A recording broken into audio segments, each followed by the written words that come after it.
चलिए, तो नया चैप्टर है दैट इज द बायोमोलिक्यूल और बहुत इंपॉर्टेंट चैप्टर है। 11th क्लास बायोलॉजी का चैप्टर है और सेम चैप्टर हम लोग 12th क्लास में भी पढ़ते हैं केमिस्ट्री के रिस्पेक्ट्स में, और जब वहां पर पढ़ते हैं तो बायोकेमिस्ट्री के रिस्पेक्ट्स में ये चैप्टर हमारे पास होता है। ठीक है, तो फिलहाल बात करते हैं बायोमोलिक्यूल के बारे में। तो देखो, बेसिकली बायोमोलिक्यूल है क्या? सबसे पहला क्वेश्चन तो दिमाग में यही आता है। नॉर्मली इस चैप्टर के साथ इशू क्या है, जब बच्चे चैप्टर पढ़ रहे होते हैं ना तो भूल जाते हैं कि चल क्या रहा है। बच्चे ये भूल जाते हैं कि चल क्या रहा है, हम कब कौन से टॉपिक पर। तो हम लोग क्या देखते हैं कि हमारे पास टोटल जैसे केमिस्ट्री के अंदर 115 से ज्यादा एलिमेंट्स है, जिसके अंदर hydrogen, helium, lithium, beryllium, bromine, neon, argon, krypton, xenon, radon, copper, gold, mercury, silver, argenta, bromide, chloride, beryllium, magnesium, calcium, strontium, rubidium, caesium, francium, polish, lead, titus, candet, titan, copper, zinc, nickel, iron, mercury, rhodium, sodium, plutonium, germanium, silicon, arsenic, boron, molybdenum, manganese, tennessine, selenium, uranium, titanium, plutonium, lanthanide, actinide, americium, europium, vanadium, zirconium, neptunium, tennessine, और भी बहुत सारे elements होते हैं। और ये जितने भी एलिमेंट्स होते हैं, इनमें से हम लोग क्या देखते हैं, कुछ एलिमेंट्स ऐसे हैं कि जो नेचुरल है, कुछ हमारे पास ऐसे है जो आर्टिफिशियल है। और ये जितने भी एलिमेंट्स 115 से ज्यादा एलिमेंट, तो हम लोग क्या देखते हैं, इसमें से 90 एलिमेंट्स लगभग ऐसे हैं जो कि नेचुरल है, और इनमें से कुछ एलिमेंट्स ऐसे हैं जो लाइफ को सपोर्ट करते हैं। There are life supporting elements, और उन्हीं लाइफ सपोर्टिंग एलिमेंट्स को हम लोग बोलते हैं मॉलिक्यूल। और वो मॉलिक्यूल जो लाइफ को सपोर्ट करते हैं, तो वही मॉलिक्यूल क्या कहलाते हैं, बायोमॉलिक्यूल। तो basically life supporting molecules are termed as biomolecules, यानी कि the molecules found in living organism. Molecules are essential for living beings, ये बात याद रखिए कि ये एसेंशियल है, essential for living beings. Living के लिए, लाइफ के लिए बायोमॉलिक्यूल बहुत बहुत बहुत ज्यादा जरूरी होते हैं। And biomolecules always use to verify structure or variation of living being. A molecular structure that is present in living beings chemically is also termed as biomolecule. और बायोमोलिक्यूल्स को हम कैटेगराइज करते हैं, हमारे पास जितने भी बायोमोलिक्यूल्स होते हैं, ये बायोमोलिक्यूल्स हमारे पास दो तरीके से, जिसमें एक तो है माइक्रोमोलिक्यूल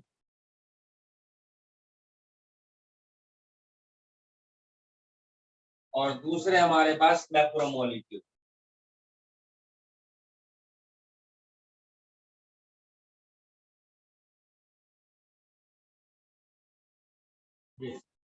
किस तरीके से, किस बेसिस पे कैटेगराइज किए जाते हैं मैक्रोमोलिक्यूल में, माइक्रोमोलिक्यूल में, वो भी बताता हूँ आपको। देखो, माइक्रो और मैक्रो से यहाँ पर मतलब है, हमारे पास कुछ ऐसे मॉलिक्यूल्स है जिनका जो वेट होता है, भी इनका जो वेट है वो 800 डाल्टन से कम है मॉलिक्यूलर वेट, और किसी का वेट 800 डाल्टन से ज्यादा है उस बेसिस। तो जो माइक्रो मॉलिक्यूल होते हैं, इनका molecular weight less than 800 Dalton,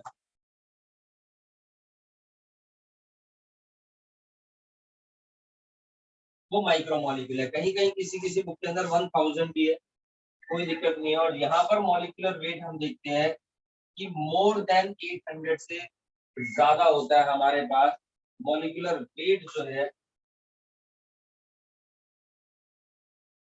more than 800 Dalton. तो इस बेसिस पे हमारे पास माइक्रोमोलिक्यूल्स और मैक्रोमोलिक्यूल्स। माइक्रोमोलिक्यूल्स के अंदर कौन कौन से आते हैं? माइक्रोमोलिक्यूल्स में देखिए, मेरे पास यहाँ पर वाटर है, एक शुगर है, न्यूक्लियोटाइड है, वैक्स, अमीनो एसिड एक्सेट्रा। ये माइक्रो मॉलिक्यूल्स है जिनका मॉलिक्यूलर वेट 800 डाल्टन से कम है या 1000 डाल्टन से कम है, और मॉलिक्यूलर वेट जिनका मैक्रो मॉलिक्यूल जिनका मॉलिक्यूलर वेट 800 डाल्टन से ज्यादा है, कहीं कहीं पर 1000 डाल्टन से ज्यादा लिखा हुआ है, उसमें आते हैं मेरे पास पॉलीसैकेराइड। पॉलीसैकेराइड्स है, प्रोटीन है, डीएनए आरएनए है, और लिपिड। लिपिड के बारे में इंपॉर्टेंट टॉपिक्स है, कुछ इंपॉर्टेंट क्वेश्चन। बेसिकली लिपिड का मॉलिक्यूलर वेट हम लोग क्या देखते हैं कि 800 डाल्टन या उससे कम होता है, लेकिन फिर भी हमने इसको मैक्रो मॉलिक्यूल में काउंट किया है। जब इसको पढ़ेंगे, डिस्कस करेंगे, तब हम इनके बारे में बात करेंगे। तो बेसिकली ये क्या है, ये बायो मॉलिक्यूल्स है जो लिविंग ऑर्गेनिजम्स के अंदर प्रेजेंट है। अब हमारी बॉडी किससे बनी है? सेल से बनी है। सेल किससे बना हुआ है? प्रोटीन से बना हुआ है। प्रोटीन किससे बना है? अमीनो एसिड से बना है। अमीनो एसिड किससे बने? इन्हीं एलिमेंट से तो बने। तो बेसिकली ये वो मॉलिक्यूल्स है जो हमारे अंदर लिविंग ऑर्गेनिजम्स के अंदर प्रेजेंट होते हैं, लिविंग ऑर्गेनिज्म की कंस्ट्रक्शन करते हैं। तो ऐसे मॉलिक्यूल जो लिविंग ऑर्गेनिज्म के लिए लिविंग स्ट्रक्चर के अंदर प्रेजेंट है, लाइफ को सपोर्ट करते हैं, वही मॉलिक्यूल्स हमारे पास बायो मॉलिक्यूल्स कहलाते हैं। वाटर की अगर सोचो हमारी बॉडी में कमी हो जाए तो कितनी दिक्कत होगी, हमारी सारी मेटाबॉलिक प्रोसेस स्टॉप हो जाएगी। शुगर को हमारे पास रिक्वायरमेंट है। Nucleotide is the unit of DNA RNA. Amino acid is the unit of protein. Polysaccharides है, उसके अलावा सेल्यूलोज है, जैसे प्लांट के अंदर सेल्यूलोज प्रेजेंट होता है, तो उसके बिना आप सोचिए उसकी primary cell wall, secondary cell wall, बाकी फर्दर की ग्रोथ नहीं हो पाएगी। ठीक इसी तरीके से हमारी बॉडी को सपोर्ट करने वाले यहाँ पर मॉलिक्यूल्स है। हम प्लांट्स के रिस्पेक्ट से ही बात करेंगे यहाँ पर। तो ऐसे मॉलिक्यूल जो लाइफ के सर्वाइवल के लिए रिस्पॉन्सिबल होते हैं, लाइफ सपोर्टिंग मॉलिक्यूल्स होते हैं, उन्हीं को हम बायोमॉलिक्यूल्स बोलते हैं। And the study of biomolecule, the study of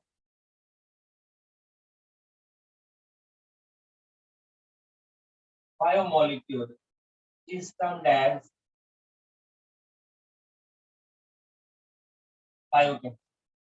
biomolecule की स्टडी को हम लोग बायोकेमिस्ट्री बोलते हैं। ये भी कह सकते हैं कि basically biochemistry is study of molecular structure या कंपोजिशन और function and reaction of biomolecule. चलिए एक एक करके इनके बारे में यहाँ पर बात करते हैं। एक चीज और देखते हैं यहाँ पर इससे पहले, छोटी सी, कि हमारे पास ये जितने भी एलिमेंट्स हैं, इनमें से कुछ कुछ एलिमेंट्स ऐसे हैं जो मेजर एलिमेंट, जो क्या है, मेजर एलिमेंट्स है, ज्यादा अमाउंट में हमारे अंदर प्रेजेंट होते हैं। कुछ होते हैं माइनर एलिमेंट्स और कुछ होते हैं ट्रेस एलिमेंट। ट्रेस एलिमेंट जो बिल्कुल ही कम अमाउंट में हमारे पास प्रेजेंट है। तो मेजर एलिमेंट्स के अंदर हम लोग क्या देखते हैं, कौन आते हैं जी? HCN2, hydrogen, carbon, nitrogen, oxygen. यानी कि मेरे पास 4 मेजर एलिमेंट्स होते हैं जो लिविंग स्ट्रक्चर के अंदर प्रेजेंट होते हैं।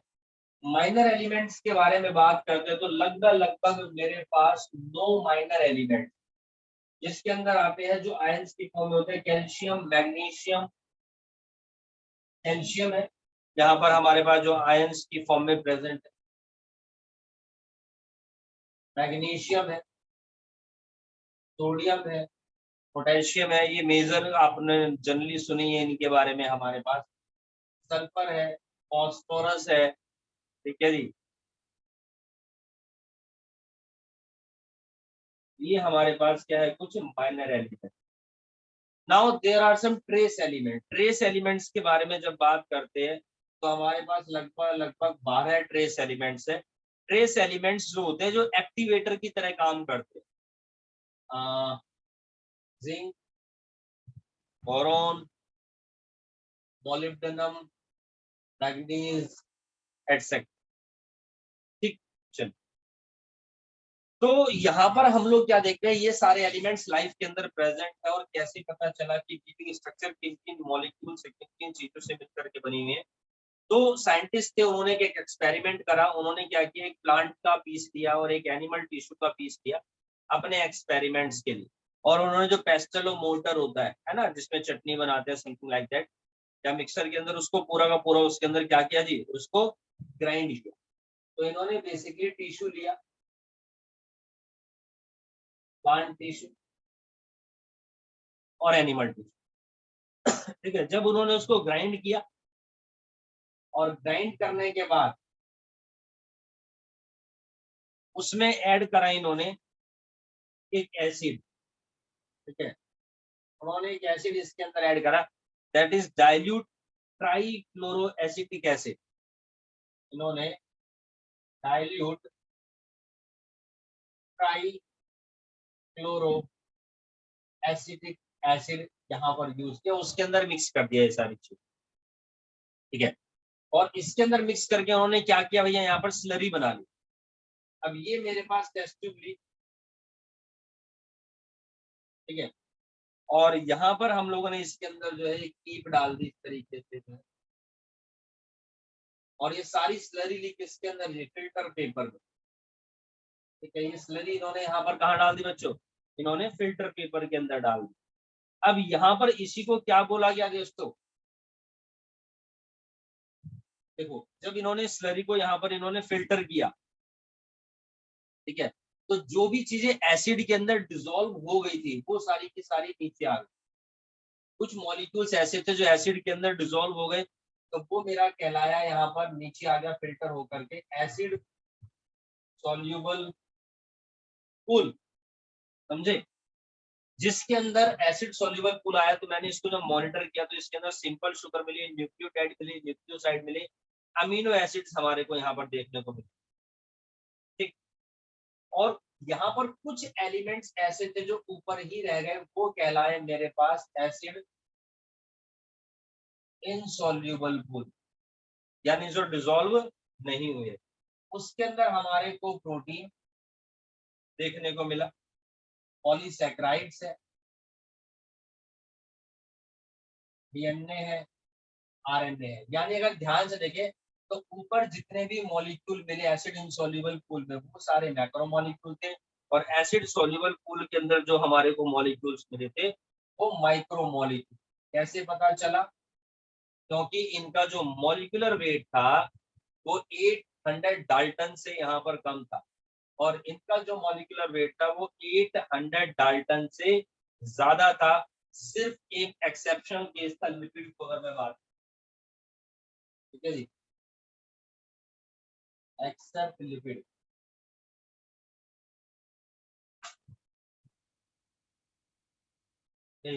एक्सेप्ट लिपिड, इसका मॉलिक्यूलर वेट हम लोग यहाँ पर देख रहे हैं कि 800, फिर भी हम लोगों ने यहाँ पर इसको मैक्रो मॉलिक्यूल के अंदर ही काउंट किया due to higher molecular weight. Lipid macro molecule क्यों है, अगर इसका मॉलिक्यूलर वेट 800 तो देखो बेसिकली लिपिड जो है, आपने पढ़ा होगा, मैंने चैप्टर नंबर 8 में पढ़ाया था, lipid is a part of the plasma membrane. Plasma membrane के अंदर लिपिड प्रेजेंट होता है, बाइलेयर होती है मेरे पास, और जब हमने प्लाज्मा मेम्ब्रेन को ग्राइंड किया यहाँ पर, वो छोटे छोटे पीसेस के अंदर ब्रोक हो गई, but could not pass through filter paper से वो पास नहीं हो पाया। समझे, पहली बात तो ये। दूसरी चीज, लिपिड जो होता है वो हाइपोफोबिक होता है and it does not dissolve in dilute acid, that's the reason behind it. ठीक है, ये इंपॉर्टेंट क्वेश्चन है, पूछा जाता है।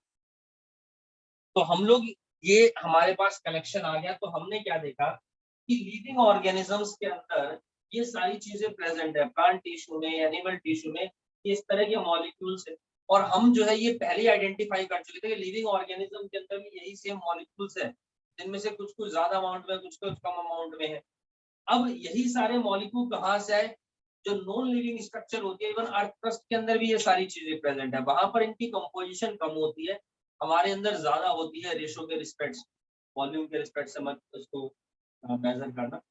तो इस वजह से हम लोग यहाँ पर क्या है बच्चों, लिविंग है, हम लोग यहाँ पर लिविंग है, और ये कंपोजिशन हमने देखी कि ये सारी स्ट्रक्चर, सारी चीजें, सारे मॉलिक्यूल्स प्रेजेंट है लाइफ के अंदर। क्या क्या, लिपिड प्रेजेंट है, शुगर प्रेजेंट है, डीएनए प्रेजेंट है, अमीनो एसिड प्रेजेंट है, प्रोटीन प्रेजेंट, ये सारी चीजें प्रेजेंट है, कार्बोहाइड्रेट प्रेजेंट है, ये सब लिविंग सिस्टम के अंदर है। और ये जितने भी मॉलिक्यूल्स लिविंग सिस्टम के अंदर प्रेजेंट है, हमें इनके बारे में ही पढ़ना है इस चैप्टर में, कि कैसी इनकी स्ट्रक्चर होती है, क्या इनके फंक्शन होते हैं, क्या इनकी कैरेक्टरिस्टिक्स होती है, और किस किस तरीके से ये फंक्शंस को परफॉर्म करते हैं लिविंग ऑर्गेनिजम्स के। तो हम एक एक करके यहाँ पर इन सारे बायोमोलिक्यूल्स के बारे में बात करेंगे। तो सबसे पहले हम लोग यहाँ पर जिस बायोमोलिक्यूल के बारे में बात करेंगे बच्चों, वो है हमारे पास कार्बोहाइड्रेट। चलिए हम सबसे पहले यहाँ पर कार्बोहाइड्रेट्स के बारे में बात करें। तो ठीक है, एनसीईआरटी के अंदर कार्बोहाइड्रेट्स के बारे में बहुत ही कम चीजें लिखी हुई है, लेकिन इसके ऊपर क्वेश्चंस बहुत सारे आते हैं बच्चों। ठीक है, वहां तो सीधा स्टार्टिंग अमीनो एसिड से की गई है, लेकिन इसके ऊपर बहुत सारे क्वेश्चंस बनते हैं केमिस्ट्री के रिस्पेक्ट्स में, बायोकेमिस्ट्री के रिस्पेक्ट्स में, और आगे के जेनेटिक्स के, बायोटेक्नोलॉजी के चैप्टर्स को समझने में भी आपको हेल्पफुल रहेगा। सबसे पहले हम बात करेंगे बच्चों कार्बोहाइड्रेट्स के बाद।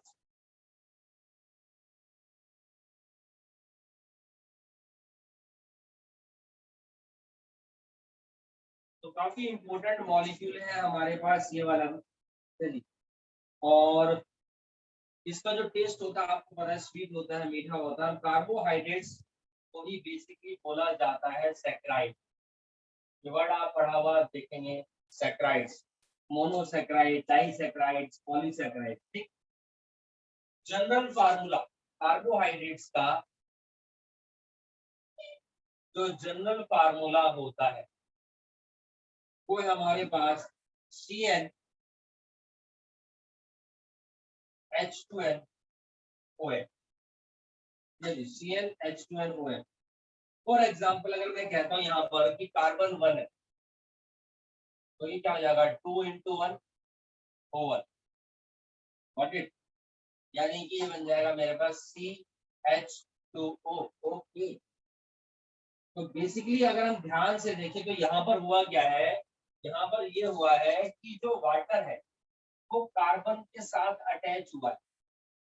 इसी वजह से कार्बन कार्बोहाइड्रेट यानी कि वाटर, इसी वजह से इसको यहाँ पर क्या बोलते हैं बच्चों, कार्बोहाइड्रेट बोलते हैं। बाकी फार्मूलाज तो हमारे पास है, जैसे कि C6H12O। अब C6H12O6 का फार्मूला है ग्लूकोज का। इसका मतलब कि ग्लूकोज कार्बोहाइड्रेट है? जी हाँ। ठीक है, शुगर है? जी।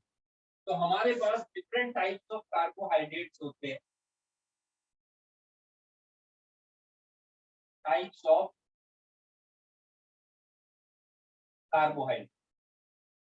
तो जब टाइप्स ऑफ कार्बोहाइड्रेट्स के बारे में बात करते हैं, देखिए कौन कौन से। सबसे पहले तो हमारे पास आते हैं बिल्कुल सिंपल मोनोसैकराइड।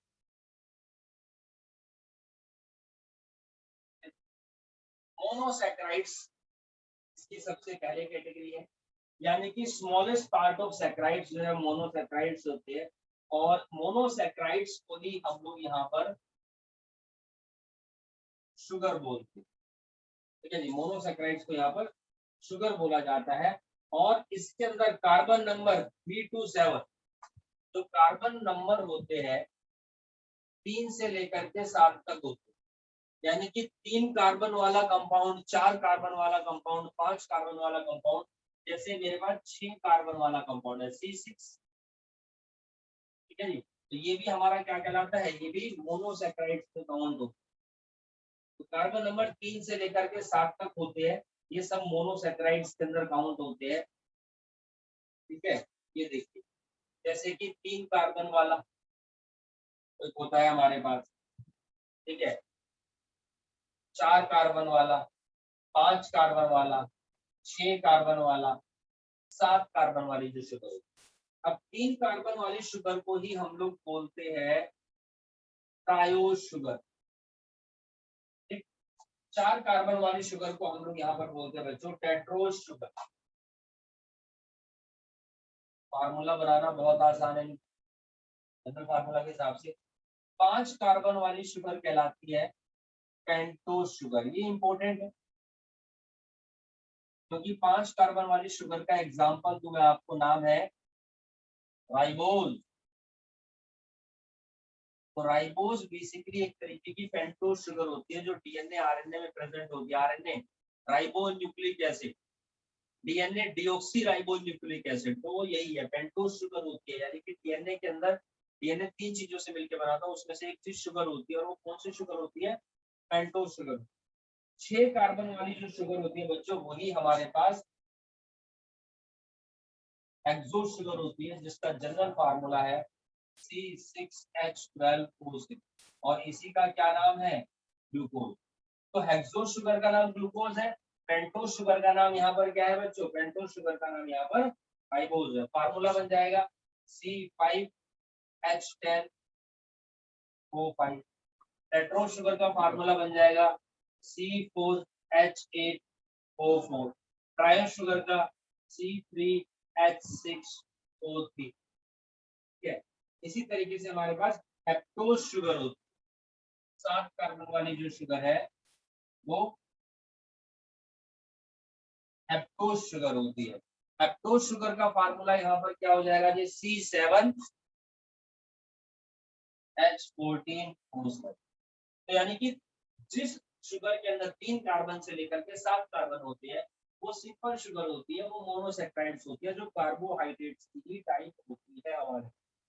अब जैसे पेंटोज शुगर का मैंने आपको एग्जांपल दिया है, यहाँ पर राइबोज है हमारे पास, 6 कार्बन वाली जो शुगर है हमारे पास हेक्सोज शुगर, उसके अंदर ग्लूकोज है। उसके अलावा ग्लूकोज के अलावा फ्रक्टोज आप लोगों ने सुना है, ठीक है?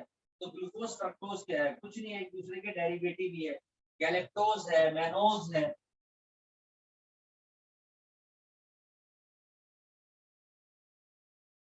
ये सारी हमारे पास क्या है? हेक्सोज शुगर है। तो ये सारे नाम आप लोगों ने सुने हुए, ठीक है? 3 कार्बन वाली शुगर भी आप लोगों ने पढ़ी होगी प्लांट फिजियोलॉजी के अंदर, देख लीजिए। जैसे मेरे पास ग्लाइसरैल्डिहाइड,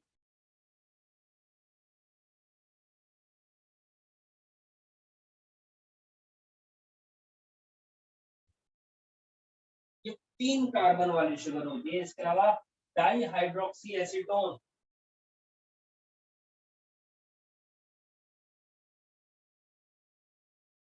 है ना, ग्लाइकोलाइसिस में 5th स्टेप में डेरिवेटिव्स होते हैं।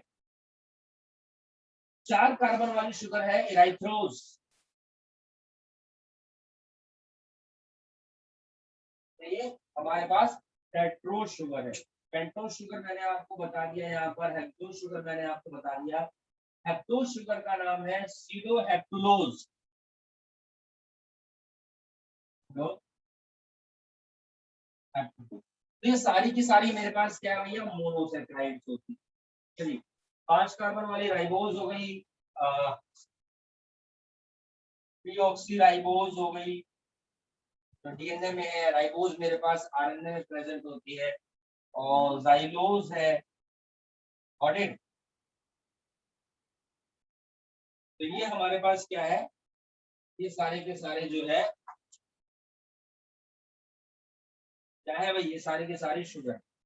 अब ये एक एक करके इन सारी शुगर के बारे में हम लोग यहाँ पर क्या करेंगे बच्चों? बात करें।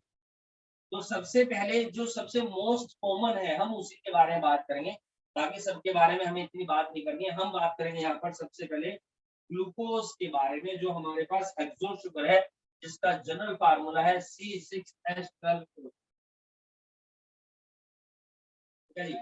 तो ग्लूकोज के बारे में बात करते हैं बच्चों, ठीक है? ये चीज क्लियर है आप लोगों को?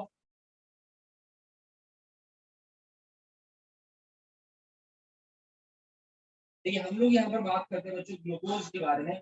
तो ग्लूकोज को ही बेसिकली यूनिवर्सल शुगर बोलते हैं। Glucose is basically a universal sugar and it is also known as grape sugar। इसको हम ग्रेप शुगर बोलते हैं, कॉर्न शुगर बोलते हैं, ब्लड शुगर बोलते हैं, इसी को डेक्सट्रोज शुगर भी यहाँ पर बोला जाता है। And glucose basically is the reducing sugar. ये हमारे पास रिड्यूसिंग शुगर कहलाती है। क्यों? Due to aldehyde, due to aldehyde group, क्योंकि इसके अंदर एल्डिहाइड ग्रुप प्रेजेंट होता है, तो ये रिड्यूस कर देती है, जैसे कि क्यूप्रिक आयन, ठीक है? तो किसमें? क्यूप्रस आयंस के अंदर, ये इसके अंदर कैपेबिलिटी है, ठीक है जी। अब इस तरह की शुगर को हम लोग यहाँ पर आल्सो एल्डोज शुगर भी बोल। एल्डोज शुगर क्यों बोल दिया, मैंने बताया ना, क्योंकि इसके अंदर फंक्शनल ग्रुप एल्डिहाइड होता है। ठीक है, एल्डिहाइड आप लोगों ने पढ़ा होगा, सीएचओ ग्रुप प्रेजेंट होता है, तो इसको हम लोग यहाँ पर क्या बोलते हैं जी, इसको हम लोग यहाँ पर एल्डोज शुगर बोलते हैं। इसके अलावा it is also poly hydroxy sugar भी बोला जाता है। पॉली यानी मैनी, और हाइड्रोक्सी मतलब कि OH ग्रुप इसके अंदर काफी ज्यादा होते हैं। पॉली हाइड्रोक्सी शुगर है मेरे पास यहाँ पर। इसकी स्ट्रक्चर के बारे में बात करते हैं तो ओपन स्ट्रक्चर भी प्रेजेंट है और रिंग स्ट्रक्चर भी हमारे पास यहाँ पर प्रेजेंट होता है। ये बड़ी जबरदस्त बात है इसके बारे में। इस तरीके से ये देखिए, मान लीजिए यहाँ पर मैं कह रहा हूँ 1 2 3 4 5 6 कार्बन है मेरे पास। ठीक है जी, अब हम यहाँ पर क्या करेंगे जी, इनकी वैलेंसी को फुलफिल करते हैं। ये देखो, first carbon, second carbon, third carbon, fourth carbon, fifth carbon, sixth carbon, total 6 carbon है। तो एक तो सबसे पहली बात मैंने बोली कि इनके अंदर क्या होता है, CHO ग्रुप होता है। ठीक है, यानी कि इनके अंदर एल्डिहाइड ग्रुप होता है। ठीक है, तो कार्बन की वैलेंसी 1 2 3 4 ये स्टेबल हो गया, मेरे पास यहाँ पर एल्डिहाइड ग्रुप प्रेजेंट है। उसके बाद अब मेरे पास यहाँ पर हाइड्रोक्सिल ग्रुप प्रेजेंट है, OH यहाँ पर प्रेजेंट है, OH यहाँ पर प्रेजेंट है, OH यहाँ पर प्रेजेंट है, OH यहाँ पर प्रेजेंट है, और थर्ड कार्बन पर यहाँ पर ये मेरे पास 2H प्रेजेंट है और इधर H प्रेजेंट है। उससे कोई फर्क नहीं पड़ता है। देखिए मेरे पास 1 2 3 4 5, ठीक है जी, यहाँ पर क्या है, हाइड्रोक्सिल ग्रुप प्रेजेंट है। ठीक है, अब इस तरह की जो स्ट्रक्चर होती है, अच्छा अभी कार्बन की वैलेंसी फुलफिल नहीं है, चलो कार्बन की वैलेंसी फुलफिल करते हैं। तो ये देखिए यहाँ पर हमारे पास पूरी है 1 2 3 4, 1 2 3 4, 1 2 3 4, 1 2 3 4, और यहाँ पर 1 2 3 और 4। तो यहाँ पर मैं देखता हूँ कि एक तरीके से इसकी वैलेंसी यहाँ पर फुलफिल हो रही है। अब आप ध्यान से देखेंगे कि ये मेरे पास ओपन चेन स्ट्रक्चर है, this is the open chain structure of glucose. लेकिन ये रिंग स्ट्रक्चर जो होती है ये किस तरीके से बनती है भैया, रिंग स्ट्रक्चर की फॉर्मेशन यहाँ पर कैसे होती है। देखो, जब यहाँ पर टर्मिनल H ग्रुप है मेरे पास, ठीक है जी, CHO का जो टर्मिनल H है एंड फिफ्थ कार्बन का जो OH है, ये आपस में रिएक्ट करते हैं। बेसिकली क्या करते हैं, आपस में रिएक्शन करेंगे इस तरीके से। ये देखो,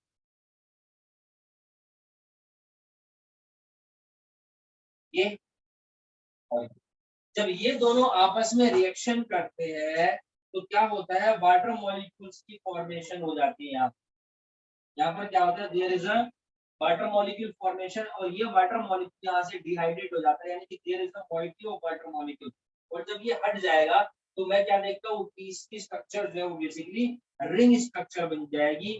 तो व्हेन रिंग इज फॉर्म, तो H और OH इनकी यहाँ पर पोजिशनिंग चेंज हो जाएगी। बस क्या होगा यहाँ पर, इनकी जो पोजिशनिंग है बेसिकली वो चेंज हो जाएगी मेरे पास। मैं आपको करके दिखा देता हूँ। ये बेसिक स्ट्रक्चर है। हमें पता है कि जो H2O होता है, H और OH यहाँ पर इन दोनों से बना हुआ है, ठीक है ना।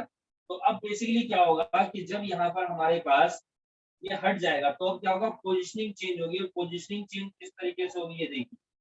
फर्दर मैं कार्बन बनाता हूँ, 1 2 3 4 5 6 कार्बन, ये 6 के 6 कार्बन है।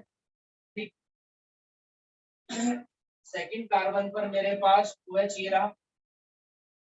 ठीक, थर्ड कार्बन पर मेरे पास H ये रहा। ठीक है, फोर्थ कार्बन पर OH मेरे पास ये रहा। फिफ्थ को मैं अभी खाली छोड़ रहा हूँ, फर्स्ट को मैं खाली छोड़ रहा हूँ, और सिक्स्थ पर मेरे पास OH ये रहा। बिल्कुल सेम अरेंजमेंट मैंने ऐसे कैंसिल किया है। There is an H, H,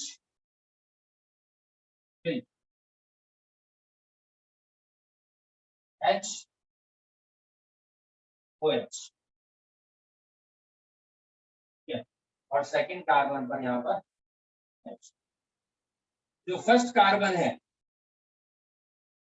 H और O, क्या क्या क्या क्या क्या ये कैसे हुआ?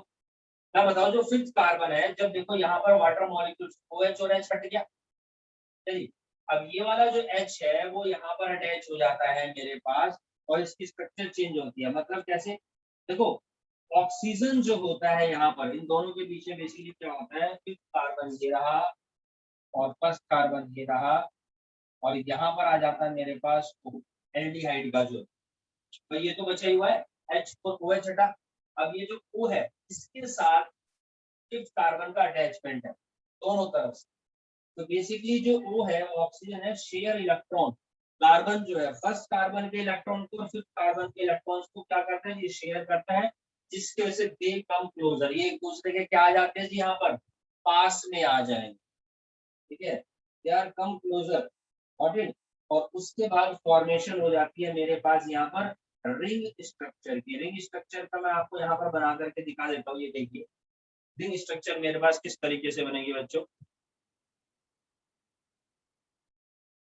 First carbon, second carbon, third carbon, fourth carbon, ये मेरे पास यहाँ पर जो है फिफ्थ कार्बन, ये ऑक्सीजन मेरे पास प्रेजेंट है जो ये रहा, और फिफ्थ के साथ अटैच करने का ये six carbon, carbon carbon carbon carbon carbon,